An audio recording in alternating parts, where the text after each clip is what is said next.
questions-là parce que j'aimerais ça laisser la chance aux gens du public de pouvoir intervenir. Donc, on va parler plus spécifiquement des compétences là, qui ont été dévoilées dans l'étude.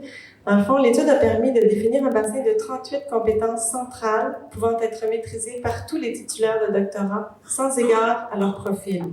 Nous avons aussi raffiné la liste des compétences centrales pour faire ressortir celles qui revenaient le plus souvent dans l'échantillon, qui sont donc les plus susceptibles de se retrouver dans la population doctorale au Canada. On parle ici de la méthode, la façon d'analyser les choses, la capacité d'analyse, l'expertise scientifique et technique, la profondeur, l'indépendance, la planification et gestion des délais et la persévérance.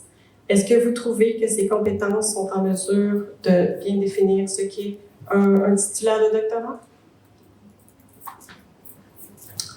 Si je peux commencer, je trouve qu'en effet c'est un bon échantillon représentatif. Ce que je dis souvent à mes étudiants, c'est que finalement s'ils apprennent ce genre de compétences, c'est-à-dire la gestion de projet, développer leur indépendance, la créativité, la résilience aussi face à l'adversité, parce que en recherche par définition on prend des risques et tout ne fonctionne pas.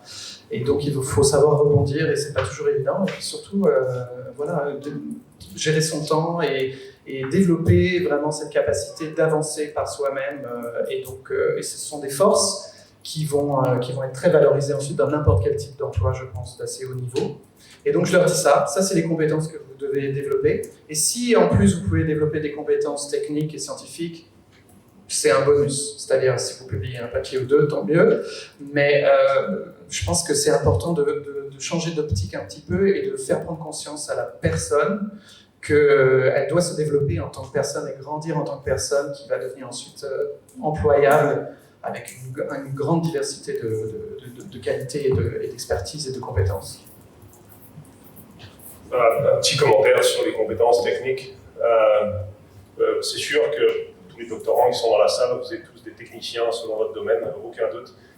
Les entreprises ne savent pas toujours comment digérer vos compétences techniques. Donc, moi, est-ce que j'ai été recruté il y a 13 ans maintenant sur mes compétences techniques peut-être? Est-ce que j'en ai utilisé? J'ai dû en utiliser 10%. Donc il y a probablement un disconnect de ce côté-là. Et donc à vous, effectivement, de mettre en avant pas juste vos compétences techniques, c'est très important, ça a été mentionné plusieurs fois. Vous faites des parcours uniques, vous avez des expériences de vie à travers votre parcours de 3, 4, 5, 6 années de doctorat. Et c'est ça qu'il faut mettre en avant parce que c'est ça que les recruteurs veulent entendre. C'est votre façon de solutionner les problèmes, d'organiser votre calendrier, de gérer votre autonomie, d'apprendre par vous-même davantage de vos compétences techniques parce que l'entreprise est convaincue que vous savez apprendre. Ça, on est tous convaincus. De toute façon, à compétences techniques inégales, on va chercher des soft skills. Donc, c'est la première chose qu'on va regarder chez quelqu'un. Compétences techniques, ça s'apprend de toute façon, c'est pas un problème. Et visiblement, apprendre, c'est pas un problème pour vous. Donc, c'est très secondaire. Je veux dire, c'est une très belle liste de compétences. Ce qui est important maintenant, c'est que les doctorants puissent dire comment ils ont acquis ces compétences-là, pas juste de dire j'ai des compétences en project management, fantastique. Et comment ces compétences-là qui ont acquis avec le doctorat, comment ça peut s'appliquer maintenant à la position directement qu'ils appliquent. Trouver les bons exemples, dans le fond, pour montrer que les compétences sont réellement acquises et que c'est pas juste une liste qui est associée à n'importe quel projet doctoral. Il y a des façons de présenter les choses, puis ça aussi, ça s'apprend, dans le fond, comment bien se vendre. Peut-être une idée pour la doc, s'il y avait comme des case studies pour démontrer comment les compétences ont été transférées, ça pourrait peut-être être intéressant.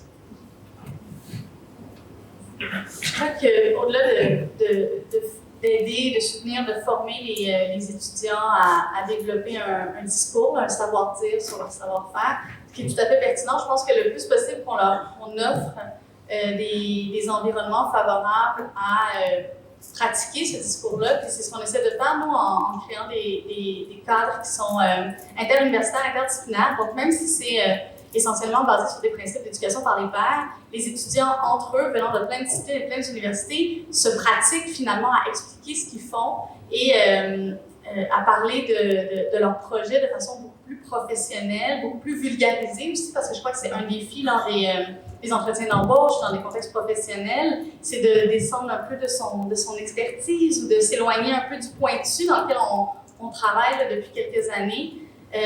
Donc, de créer ces contextes-là, ces cadres-là, de les multiplier au sein même de la formation. Je crois que ça serait quand même aussi une piste de solution. Je pense qu'il y a des bonnes recommandations qui sortent du panel. Si je peux rebondir sur ce que vient de dire Sarah, c'est vrai qu'elle pointe sur quelque chose d'essentiel pour lequel les universités ne sont pas encore bien armées et n'offrent pas assez justement de cadres formatifs. Et qu'aujourd'hui, finalement, tous les beaux discours, dont celui que je viens de tenir sur développer votre personnalité et vos compétences autres que sciences et techniques, pour l'instant, on a une approche très darwinienne. C'est-à-dire que le laboratoire, ça va être un peu un aquarium ou un vivarium, et puis évidemment il y a des relations interpersonnelles, mais en fait c'est vraiment quelque chose qui va émerger de la personne dans un contexte, un écosystème particulier. Évidemment, nous on est là pour aider, mais certains superviseurs sont moins supervisants que d'autres, et donc il y a une inégalité par rapport à ça, et il y a un peu, c'est vraiment un bain, comment dire, un bouillon de culture où en fait le plus fort va sortir, si vous voulez, d'une certaine manière. Donc ça, c'est pas satisfaisant. Je pense que c'est un modèle qui est ancien et qui est pas du tout adapté à la réalité professionnelle d'aujourd'hui. Donc il y a vraiment un travail à faire avec les étudiants et les formateurs pour que les universités forment mieux nos étudiants là-dessus.